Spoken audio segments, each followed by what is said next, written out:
Good afternoon, ladies and gentlemen. Welcome to this meeting of the Mid-Sussex District Council Cabinet. My name is Councillor Jonathan Shivers. I'm the leader of the council and the chairman of the cabinet. Today, for the benefit of members of the public are watching to my right and in front of me, our fellow members of the cabinet, and to my left, are members of the council's management team who will be supporting this meeting today. Our first item on the agenda is to receive any declarations of interest from members in respect of any matter on the agenda. No declarations, thank you. Item 2, to receive any apologies for absence, and we have had apologies from Councillor Delsey, who is unwell, and we wish him a quick recovery. Item 3, to confirm the minutes of the previous meeting held on the 18th and on the 29th of November. Can I ask members if you are happy to agree both of those two sets of minutes as correct records of those respective meetings? Agreed. Those are agreed. Item 4, to consider any items the leader agrees to take as urgent business. There are none. So item 5 is the Clare Hall site, and I'll ask Raf Hayner to introduce this. Thank you, Chairman. This report recommends the Cabinet carefully considers the outcome of the most recent consultation and engagement on the Clare Hall site. The consultation was conducted over the summer and autumn by an independent consultant. The report is included in the Appendix 1 to the report. The Clare Hall itself is registered as an asset of community value and is being currently used to support the vaccination programme. This report discusses the complexity of multiple factors the Cabinet would like to consider when making their decision. The report recommends to develop investment options. These could be refurbishment or redevelopment options to support provision of community facility on the site. Officers recommend an evidence-driven approach to progress this work and suggest specialists are employed to help explore this, including any funding options available to support community aspirations. The report also recommends the Cabinet authorises officers to extend the licence for the NHS to continue to use Clare Hall as a vaccination centre. Thank you. I'll open it for discussion.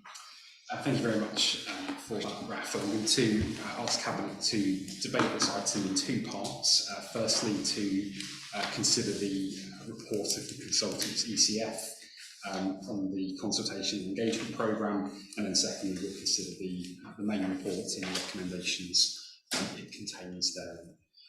So going to the consultation report first, if I may, I'm going to turn to Councillor Webster first. Thank you, Chairman. I have read the every response to the engagement and consultation exercise at least once, and some of them more than that.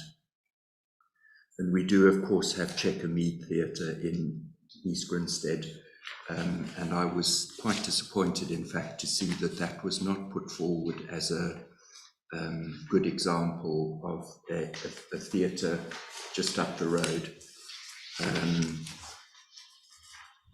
And I wonder if we could have some clarification, please, Chairman, on the 1,400 responses that were received and the estimation that there were 800 to 1,000 written responses or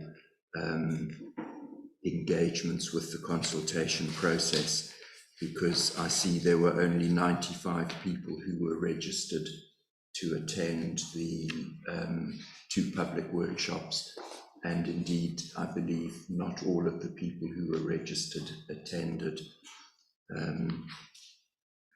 Chairman, the Haywards Heath Town Council and older residents, and also those who are particularly interested in the arts, did respond, and they engaged throughout, and I want to thank them for their constructive comments as well. The engagement of younger residents in this independently run process could have, in my view, been more expansive. We're here to consider the outcome of this consultation, and I agree options for the Clare Hall site to serve the needs of Haywards Heath and the surrounding villages for the next 40 or 50 years, and the very people that we seek to provide community facilities for on the centrally located site have not been fully involved. It is clear that we need more data to inform our decision making, and I am fully aware that people want to know as soon as possible what might be done on that site. But we have to use an evidence-based approach to investigate and develop sustainable options that will provide multifunctional community facilities on the site to be enjoyed by our communities for years to come. We absolutely must address the challenges that are faced by the Clare Hall facility prior to the pandemic, and I won't repeat any of those because I think they are well recorded in paragraphs 41 to 44 of the introductory paper. And of course, Chairman, I think we will need to keep all stakeholders updated as the evidence-based proposals are worked up by specialists, assuming, of course, that we do get to that stage in the recommendations. Thank you, Chairman. Thank you, Councillor. Councillor Wayne. Thank you, Chairman. Following on partly from what was said by Councillor Webster, I've got two points to make really. One was under item 24. I'd like to ask what efforts were made to engage with the under 24 age group, as this was lower than expected. But is it usual in consultations of this type for them to be underrepresented? And the second question or point I had to make was under item 29, Chairman, and you might want me to make that later on. Can I ask for Hayne to respond to those questions, particularly? Yes, thank you. In terms of the representation and estimation, it is an estimation. So we ask consultant to estimate it. And yes, there are varied number of people, numbers kind of quoted in terms of in which events people participated. We have about 624 registration on the site, and there is a graph on one of the pages showing the activity on the site. The consultants made the best endeavor to estimate it, and they estimated it between 800 to 1,000 people took part. And we do appreciate that sometimes it may be a double counting because people may have attended a number of events, same people. But we think it's rough and estimate that is potentially accurate. In terms of young people, yes, young people unfortunately are underrepresented. I think they tend to usually be underrepresented in the studies like this. We do best efforts to engage them. We engage with schools. We had multiple sites when we had drop-ins, and pandemic probably didn't help in engaging people full stop, but especially young people who probably came to vaccinations the latest. You know, they may not wanted to participate in events like this. Thank you. Thank you. Grace, any other comments on the consultation report? Councillor.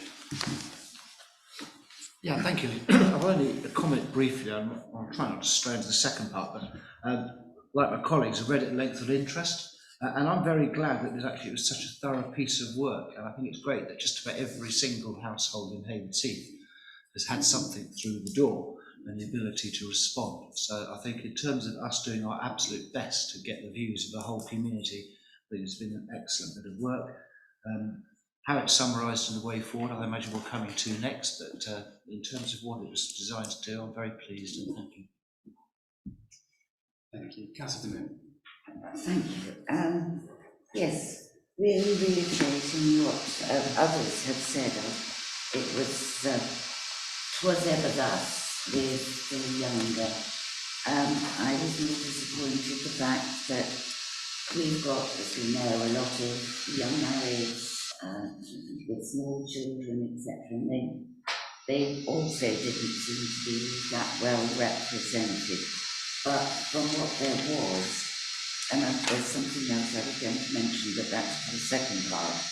A clear majority does look like they were for redevelopment or refurbishment. And just to reiterate, we mustn't forget that whatever decisions are made is not for our futures, but for the future generations to come. So we do need to look into how data can be obtained, and I'm wondering if looking at the projected housing numbers might be a way forward in the medium and the long term, as well as trying to double guess the long-term working habits. As the report notes somewhere, there looks to be a real opportunity if the new normal means that there's less commuting and more community. You see what I mean? So I think a great deal of work needs to be done on trying to get those kind of numbers.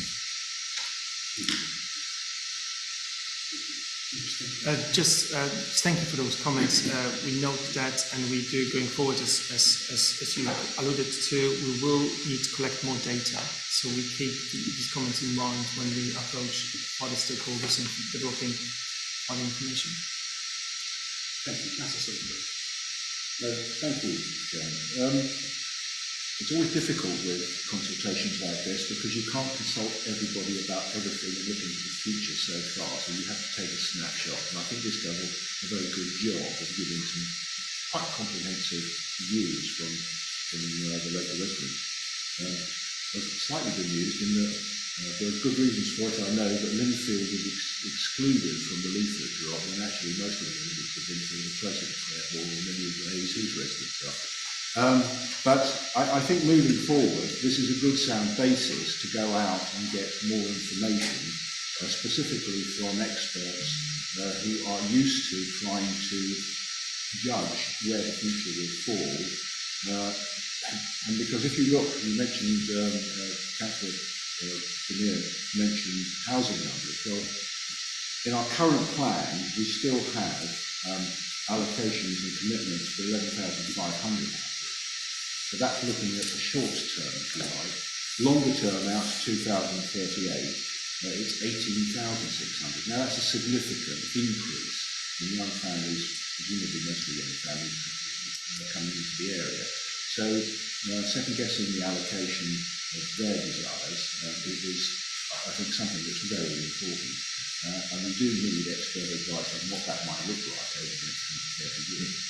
And I know that if the changes we're in now, everybody's wondering who is the person who can deal with that. But that's the task, is to go out and find that correct consultant who can start to put some flesh on the bones that we now have in this consultation with you. Thank you, Councillor. Thank you, Chairman, for allowing me to come back. I first of all did want to reiterate the fact that I too think that the effort that was put into ensuring that as many people as possible were certainly informed of the consultation taking place, and that we had as many people as possible engaged in that process. But I too am disappointed that Linfield wasn't leafleted, although I have no doubt that the residents of Linfield and Staines Hill and other surrounding villages were aware of the process because it appeared in the newspapers. There were banners around the town, and anybody coming into the town could not have failed to see that there was a consultation going on. And of course, the influx of new families into the area has also been mentioned, as have the new ways of living in the future. And I really do think that we need to be looking at how we provide for the future generations of Haywards Heath. Thank you, Chairman. Thank you, Councillor Webster. You certainly know from my own experience that many residents didn't need to have some of these protections. It's well made there. I haven't got any other colleagues indicating to speak on this part of the item, so I just wanted to thank residents and those community groups who have taken the time to take part in the consultation and agree with colleagues that very considerable efforts have been made to engage it as well people as possible. I particularly wanted to thank Haywards Heath Town Council for their response and the work that they did, because they did some of their own consultation and engagement work within this time frame. And I think their response is very comprehensive and sets out some very strong aspirations for what they are keen to see in the town on behalf of their communities. I think the thing I was most struck by when reading through the consultation report is the appetite for change that there is from residents who read. No matter exactly how you sort of file comments under kind of redevelopment or refurbishment or colour, actually a more sort of remodelling than anything else. Actually, only 5% of respondents have said treat this like that. It's quite an interesting position to conclude the consultation on, and I think we need to look at how we meet that aspiration that people have in the towns to the community business. So if there are no further comments on that, I'm going to suggest that we go to the main part of the report, which is really about how do we translate that consultation into what happens next. Mr. Henderson, do you want to say further on how you introduce that as much as you need to? Thank you. So colleagues, I'll turn to you then to consider the main report and the recommendations there in the light of our consideration for the consultation. Councillor Wellington. I wanted really to flag up one of the challenges, one of the main challenges ahead, which is in item, page 14, item 29, and it's been touched on before in this meeting, but it's so important that we get more data collected about the post-pandemic challenges and opportunities, because the world's so very different now, isn't it, to what it was 2 years ago. And I'm glad that that's been included in the report. And also in item 35, the feasibility work, that's also the top item in the feasibility work and options uploaded. And I wondered whether any clarification could be given at this stage. It might be too early, as to how that will be addressed. So would officers providing Cabinet is happy with the recommendations, officer will go away and commission this work with multiple specialists, depending on what area of work. But the intention would be to employ consultants who are experienced in the cultural, leisure, art sectors and can see what's changing, in the sector, and how habits, as Councillor you alluded, has changed, and what is emerging as new trends, and how potentially the new facility could support that need going forward.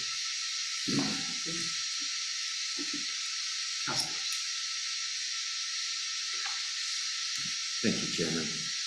I think we most certainly do need expert consultants to advise us on future options, and there is one word that has been out in the media a great deal recently, and it's not the word COVID, it's the word environmental issues, and obviously we will need to consider those once we get further down the line, but I want to avoid designing the future options on the site by committee, so I'll stop there.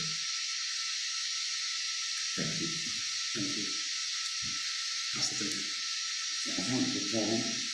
Yes, just going back to the specialist consultants. Sorry, so you can hear me. I was very glad to hear that you are looking to employ or bring on board somebody with cultural arts leisure specialities, because my plea would be, this is not a sports complex, not a swimming pool. We do need somebody who can give us the evidence of previous experience of knowing that sector exceptionally well and having a flexible approach to this kind of community facility. So I would urge you, and I'm sure you would be wonderful in finding, but I do make that plea. Thank you. Thank you for letting me come back, Chairman. I'd just like to ask one question about the recommendations. Could someone please just vouch for me the sum of £100,000 and whether that is the right sum? It is estimated at this stage, and we do believe that should be sufficient to progress work further. But once we have an understanding, once we employ the consultants, we will have a better understanding, so we can come back with a more refined estimate. Thank you. I think there's no further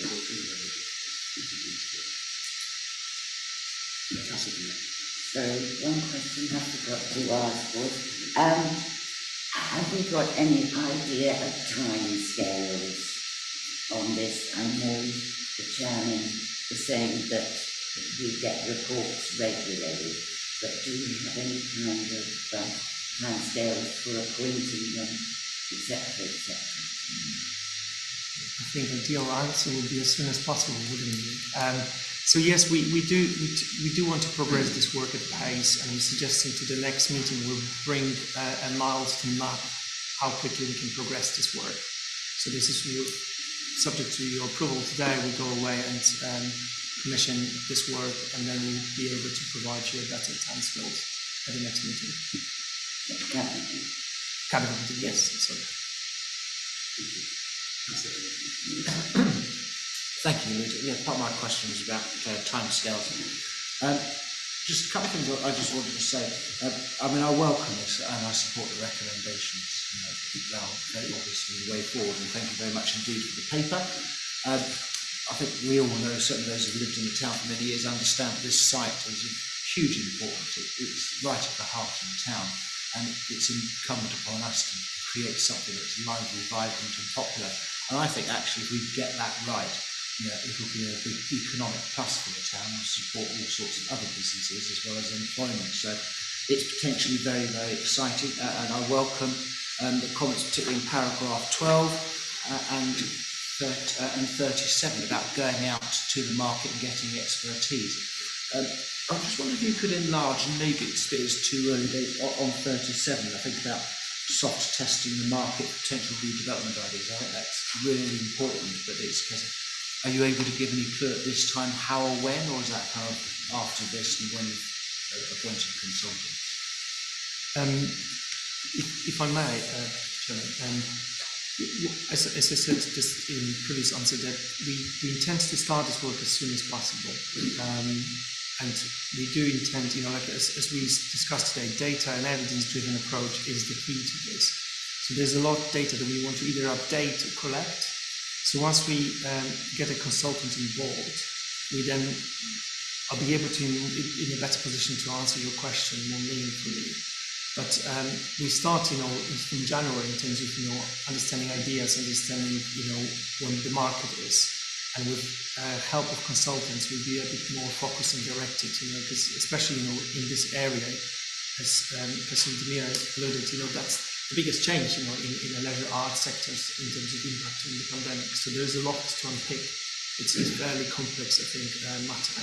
So we will need the specialist help to progress this work. So I'll probably give you a better answer at the next cabinet meeting in February. Okay,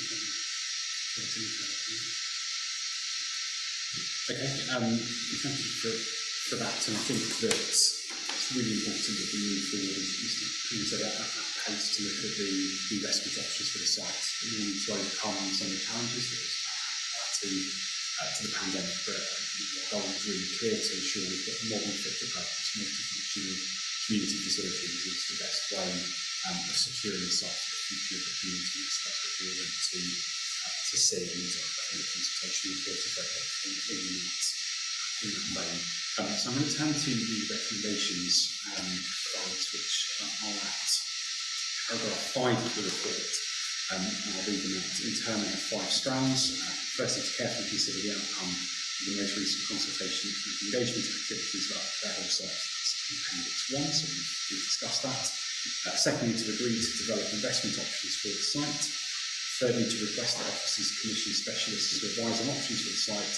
This work to be evidence-based and reported regularly to Cabinet. Fourthly, to agree to create a £100,000 reserve to resource the feasibility work by transfer from general reserve. And fifthly, to authorise officers to extend the licence for the NHS to continue to use Credle as a vaccination centre in line with paragraphs 13 to 60.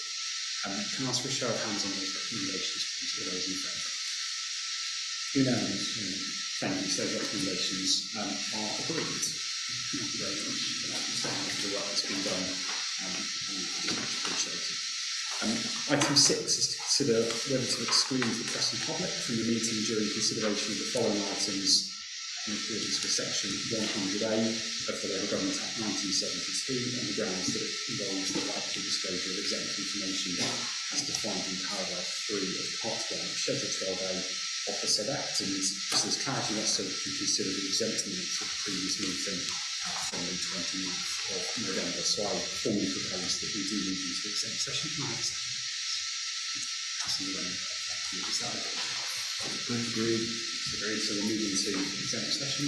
I'll be advised when everyone's doing this.